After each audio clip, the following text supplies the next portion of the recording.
Welcome to the MeidasTouch Network. We are joined by Pennsylvania Governor Josh Shapiro. Governor, welcome to the show. Good to be back with you guys. Thanks for having me. Let's get right into it. I know a lot of infrastructure projects are going up across Pennsylvania. Build big is one of the slogans. Are the people feeling the impact in the Commonwealth when you're out there speaking to people? Are they seeing it? Are they feeling it? I think they're starting to, particularly when it comes to road and bridge projects and actually some of the stuff at our airports. We're beginning to see actual shovels in the ground. In some cases, projects come to fruition, and people are seeing that. They're feeling it. Now it's my responsibility and the president and others to kind of connect the dots and say, look, this project wasn't free. It cost money. And those resources came because of the dedication of people like President Biden and Senator Casey here in Pennsylvania to make sure that we got the dollars we needed to get it done. There's other projects like putting new water lines in to get the lead out of our drinking water pipes. A lot of that work is underway. Again, letting people know where those resources come from. And then there's some projects that haven't officially started yet, but the dollars have been secured, like making sure that we can connect all 276,000 homes, businesses, et cetera, without access to high-speed internet to the internet. And we have the resources to be able to do just that, thanks to the president's work and the efforts of leaders like Bob Casey in Congress. And so some of those projects are going to kick into high gear next year. So it's all happening. And I think we just got to make sure that people know where the dollars came from and where the commitment came from. And that's from President Biden and our friends in Washington. Look, you are a Democrat, but you are the governor of all people in the Commonwealth, regardless of their political party. And one of your priorities is bringing Republicans and Democrats together to get shit done, is what you talked about last time on this show. How have you been able to do that? I mean, we see at a national level, you have a Republican Party struggling to even fund the government. How are you able to kind of break that trend in the Commonwealth, bring political parties together and get shit done? Yeah, look, I appreciate that. We live every day by those three letters, GSD. And let me kind of set the table for some of the folks watching and listening to your great pod here. And that is, I am the only governor in the nation with a divided legislature. Think about that for a minute. In these hyper-polarized times, I'm the only governor with one chamber being controlled by Republicans and the other by Democrats. And so for me to get anything done here, we need Democratic and Republican votes. And yet, even with that division in these hyper-polarized times, we've been able to bring people together just through constant dialogue and communication and engagement. And we've put a lot of points on the board. Let me give you a few just sort of quick examples. Through our bipartisan budget, we funded more money for public education than at any time in the history of Pennsylvania. We brought about universal free breakfast for 1.7 million Pennsylvania school children, along with funding for more resources for mental health for our kids. We funded 400 new state troopers because I think people have a right to both be safe and feel safe in their communities.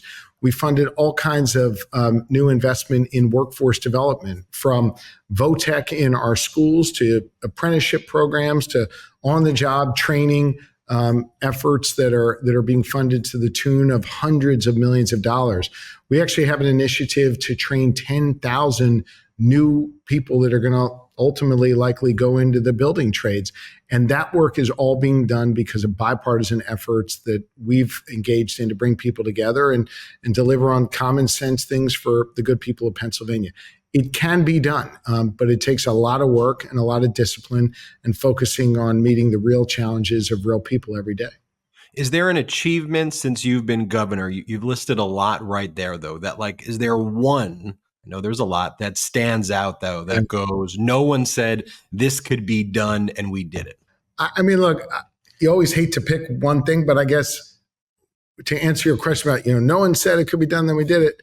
I would say 95, right? I mean, all the experts told us it was going to be months and months and months when that highway that carries 176,000 cars and trucks every single day, when that highway quite literally just collapsed, just fell to the ground.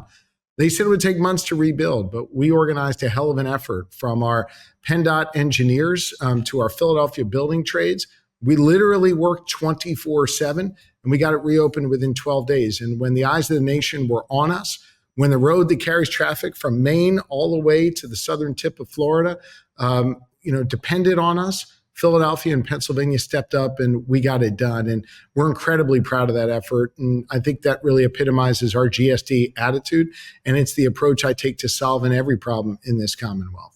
GSD, you list a lot of tangible achievements, but it seems when we hear from these Republican governors, it's taking away freedoms or talking about woke or whatever culture war issue is the du jour on Fox that day.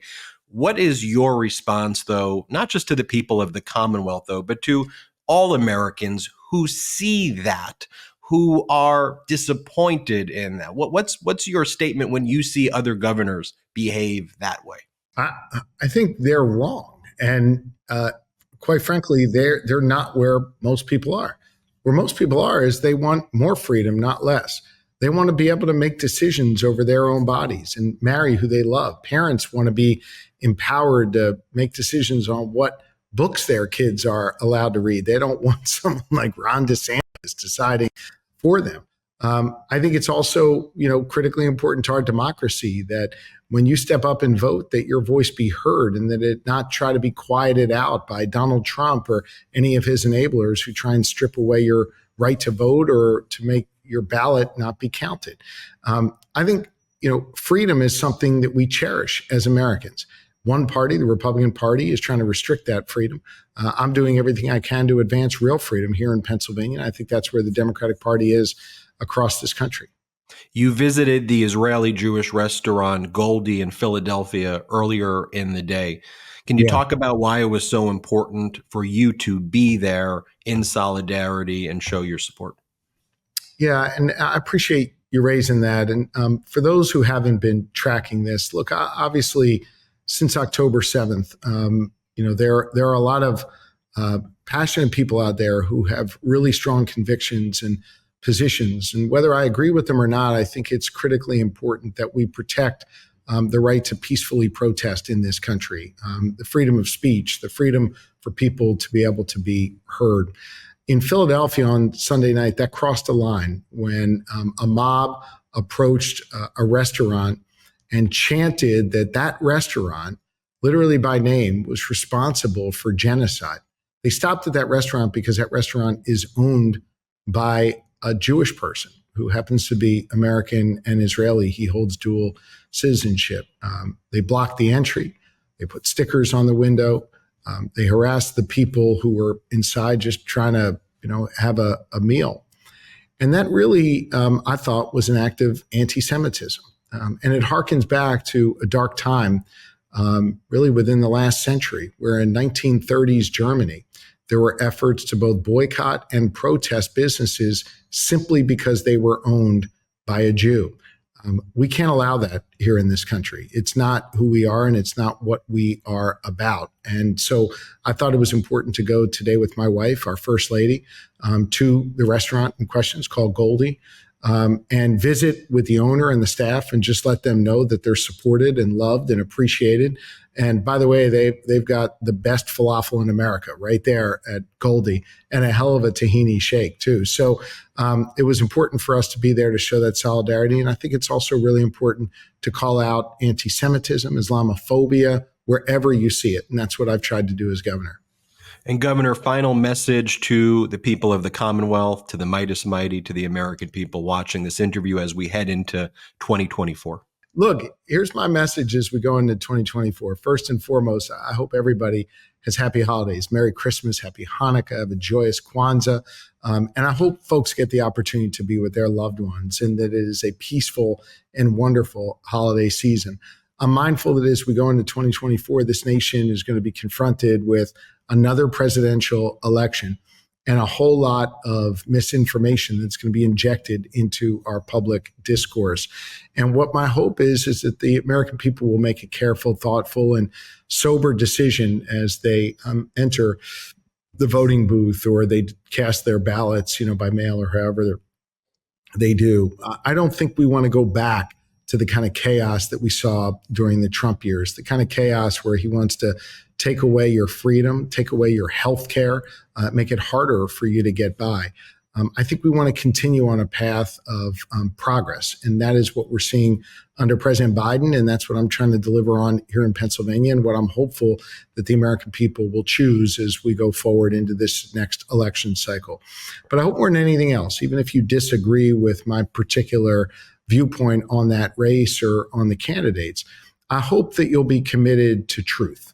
And that is something that this podcast has always done so effectively well. Obviously, you've got your particular position, but we've got to focus on truth as we negotiate this presidential election. And with more AI entering into our political discourse, and with a whole lot of people on the far right extreme who are just so willing to engage in lies and peddle conspiracy theories, I think it's incumbent upon all of us to be sober about this election, to focus on truth, and to not take us to a time of chaos in this country, which is what I personally believe Donald Trump will bring about. So that's where I am. That's my hope for folks in the holiday season and as we engage in the presidential race next year.